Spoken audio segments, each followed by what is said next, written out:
I'm with Vittoria. She's with the Bologna Welcome, or the Bologna Tourism Board. What do you feel like a lot of people love when they come here? I think they love that Bologna is an authentic city. It's touristic, but not so much like other cities like Florence or Venice or Rome. Yeah. And so they really like the fact that they can wander around without these big crowds. Bologna, I've heard, is like the city of the fat. Yeah, the fat one, because yeah, we eat a lot and the food is really, really good, as I said. The most famous dishes born here are tagliatelle ragu, which is the right spaghetti alla Bolognese. Spaghetti alla Bolognese don't exist. Really delicious. The right version is tagliatelle ragu, and tortellini and lasagna. One thing I haven't covered properly in my trip to Bologna is food, and that's for good reason. There's a lot of cafes out there. Options can be overwhelming. I like understanding my food so I can appreciate it a whole lot more, as well as understand the culture. So today I'm going to take a food tour with Secret Food Tours. Now I can't show you exactly where we're going because of course it's secret, but I can certainly show you some of the food options you will find and some insight into the food here so that you can make your own choices or keep on the lookout for some of these foods. Bologna is known as the fat one, which means this is the city culturally where there's a lot of iconic Italian food. So today I'm going to share with you some of the top eats that you can have when you are in Bologna. So right now we have some Italian croissant, and it's a little different from the French croissant in that it's made with margarine and not butter. Taking breakfast in an Italian bar, you'll notice a lot of Italians standing up, and that's because when you sit down they charge you an extra fee. It's definitely not as rich as a regular French croissant. It's also not greasy or buttery. You notice there's no residue on my fingers. This is the sign and the start of the Jewish ghetto. So first up, we're gonna go inside a place where the women make pasta by hand.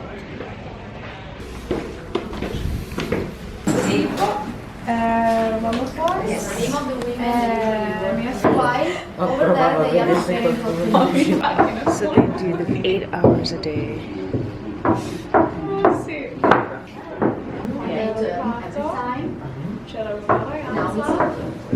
Then you put your second finger under this part, the second finger.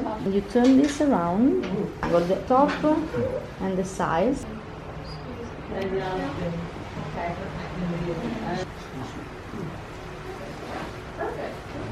In this lasagna, a bechamel, it's not ricotta like how we have it in the West. Bechamel mixed with nutmeg, flour, I think milk. It's kind of like a more creamy, watery kind of substance versus mozzarella. Colleghe che arrivano alle 8. From 7 to 12. Wow. At Christmas time they work 2 hours more. So if pasta's made fresh, they have to state that it's fresh, like fresco. Also, they will state the dates that, well, the expiration dates. Here you will find it's kind of like a deli with a lot of cold cuts and cheeses and pastas.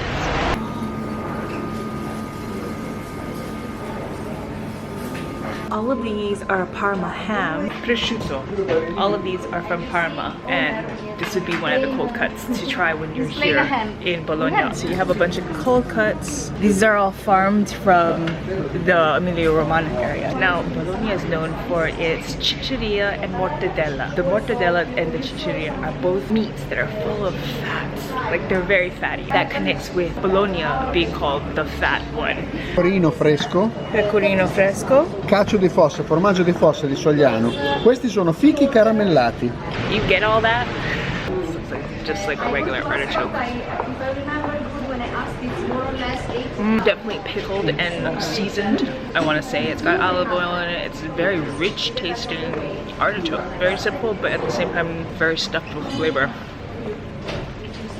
It's got a very strong and unique flavor. It kind of tastes like, this is gonna sound bad, this kind of tastes like the smell of dirty socks. It would just like bring out a whole lot more flavor in things that are a little bland. This one,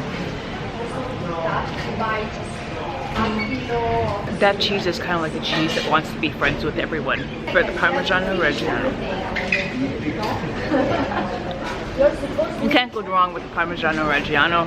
You know, if you shave it down, put it over your pasta, it's gonna enhance it more than it would Parmesan. Parmesan is more simple. The Parmigiano Reggiano is a lot more rich and palatable. Finally, I have no idea what this is. He said it all in Italian. Very much of a jam. I can taste like sugar granules in here too. Yes. Together with the Parmigiano Reggiano, it's very nutty. But I think the winner of all of this is my artichoke heart.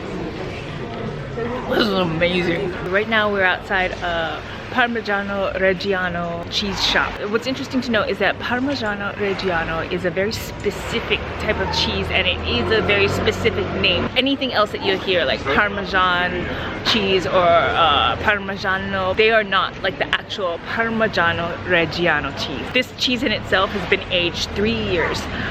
There's a lot of salt in here. You chew in it, it's kind of got salt granules, and it's been through a very specific aging process and certification. Now we're going into Trattoria. For Italians, these places are less expensive than a restaurant. They're a little smaller, they're a little more quaint, they have less on the menu, less options. But a lot of Italians like them because they're kind of like inexpensive meals. This is a Piccolino wine. It's a sparkling wine. You can have it with pastas and the dish that I'm about to have right now. I know there's kind of like a bad connotation, like in the Western world, with sparkling wine. Here in Italy, I feel like they're lighter for some of these dishes, which can feel heavy because they're so rich. I feel like they cleanse the palate a little bit more and add more acids into the digestion. This is butter and sage tortelloni. Even though I feel like I've been getting tired of eating tortelloni all the time because that is the only vegetarian staple food, this one has a nice salty flavor. Simple but very rich. So now I'm going from the Jewish sector of Bologna to the university sector. Of course, with universities, there's a lot of cheap eats there. So excited to try this out.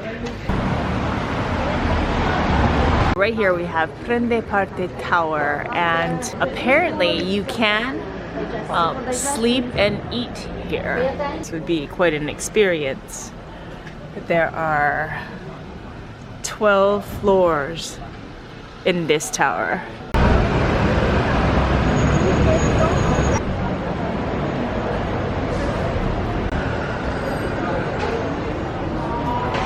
So now we're going to a secret spot where they make balsamic vinegar. Check this out. I haven't had that, so I'll try that. I had a drop.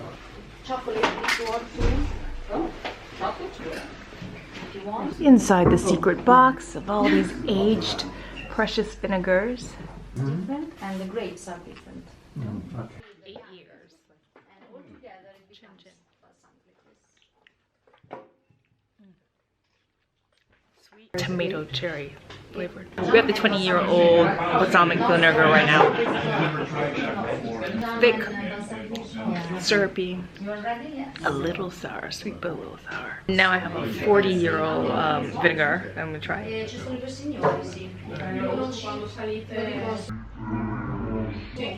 That went right up to my nose. Cleared the sinuses.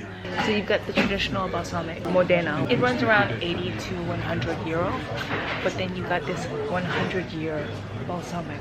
This one is almost 700 euro. And that one is almost 850 euro. Use that sparingly and preciously. Only for special guests.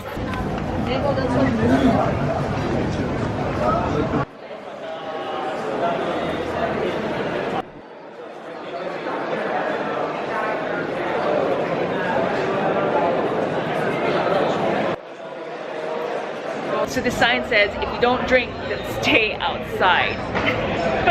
Wow, this osteria has a lot of character. It's like a world of its own. When you come to an osteria, there's only one rule, and that is you can bring in as much food as you want from the streets, from your own. The only rule is you must drink. The cost of wine is fairly inexpensive or cheap. A bottle might run you around 10 euro. A glass of wine might cost maybe around 2.5 euro.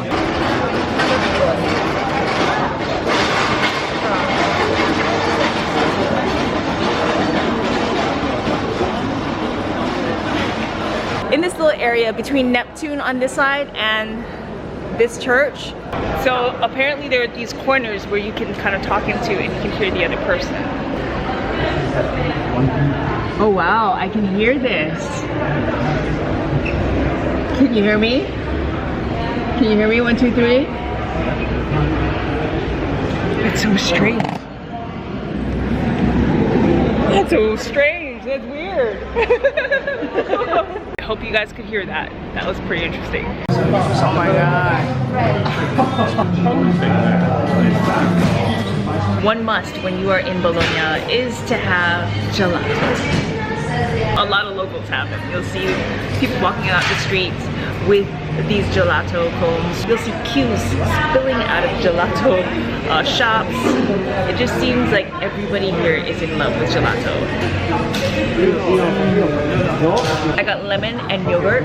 The yogurt kind of reminds me of TCBY yogurt. The lemon is very lemony and zesty. It's kind of actually really sweet. Be careful of your waistline when here in Bologna. It's through resourcefulness and viewers like you who keep my channel going. So if you love what I do and want to see me continue creating solo travel videos, support me on Patreon. Jump behind the scenes with others for my latest trip updates and reward perks. Stay tuned for more Italy videos as I take you behind my solo travel adventures. Until then, travel safe, smart, and fun, and may the grr be with you.